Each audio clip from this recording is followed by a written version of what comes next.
Where did the buildings go? Where did the towers go?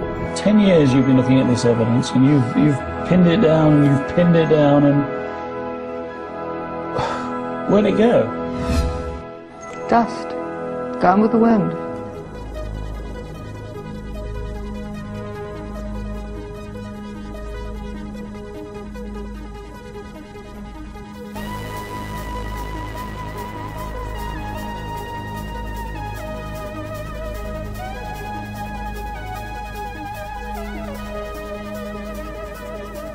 It turns to dust. That's amazing. That is amazing. I mean, just like a Star Trek thing. It just, poof, it's gone. What we saw and what happened on 9/11 was something that we as the public had never seen before. Cluster of core columns that remains here. Watch what happens to them.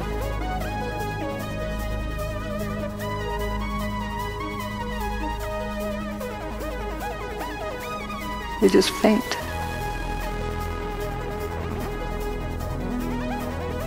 Here's Building 7, which is a 47-story building. It's like 650 feet tall, approximately. This has got to be over that.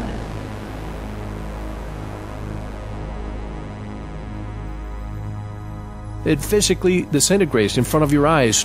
Not concrete, but steel. You can see all of this is frothing up into dust. And it's also blowing downward. That's about 700 feet tall. If that thing tipped over, it would take out a few blocks worth of buildings. How's it going to go straight down? You got a 700-foot hole in the ground, dropping into?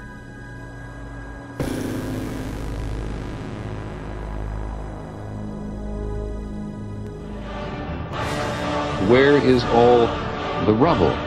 There's no debris. Where the hell did these buildings go? Yeah. You're talking about 110-story buildings that fucking evaporate. Where did the towers go? When the towers went away, there was no S wave or P wave.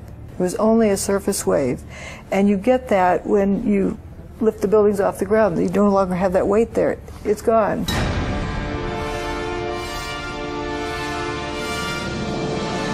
At the bottom of the towers was something called the bathtub.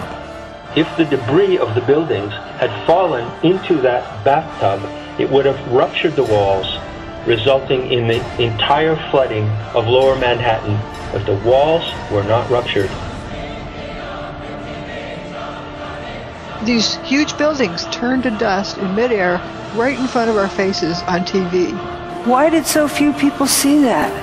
It's incomprehensible for somebody to see something solid turn into dust. Dr. Judy Wood earned a PhD from Virginia Tech and is a forensic scientist and an engineer with over 35 years of experience in this very area. In the time since 9/11/01, she has applied her expertise to a forensic study of over 40,000 images, hundreds of video clips, and a large volume of witness testimony pertaining to the destruction of the World Trade Center complex. She's also the author of the book entitled, Where Did the Towers Go? The Evidence of Directed Free Energy Technology on 9/11. It empowers the reader to see it and understand it for themselves. Those pictures weren't taken weeks later or months later. No, that was taken hours after. Plenty of evidence that is absolutely confirmed 10 different ways.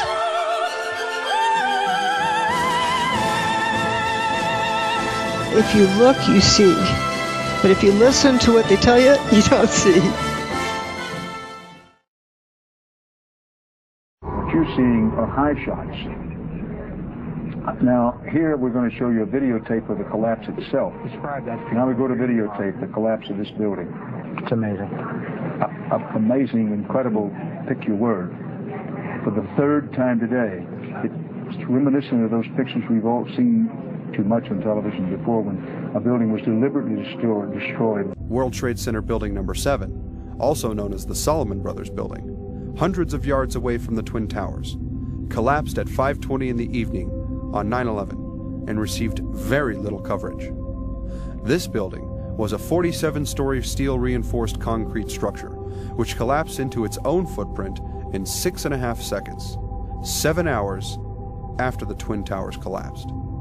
It became the third building in history to fall due to fires, next to the first two, which were the towers.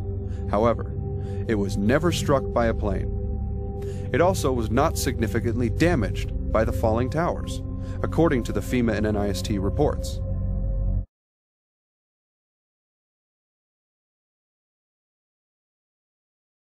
Now, more on the latest building collapse in New York. You might have heard a few moments ago I was talking about the Salomon Brothers building collapsing, and indeed it has. Apparently that's only a few hundred yards away from where the World Trade Center towers were.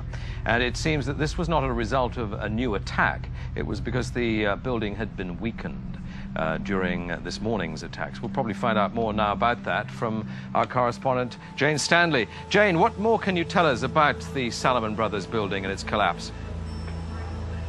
Well, only really what you already know. Details are very, very sketchy. There's almost a sense... As the building collapse is discussed for almost 20 minutes, the feed of Jane Stanley is cut seconds before the building actually does collapse.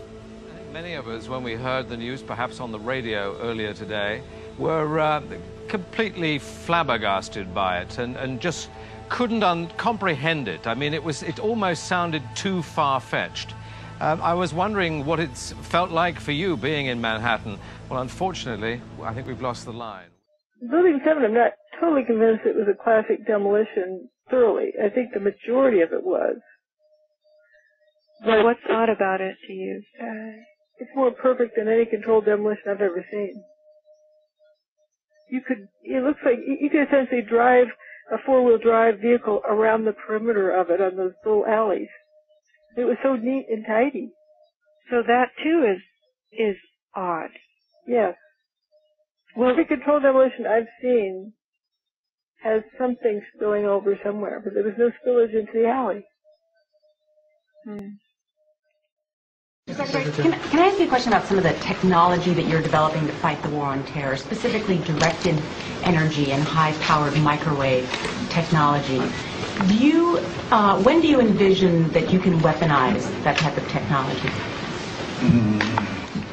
Goodness. It is in, for the most part, the kinds of things you're talking about are in varying early stages.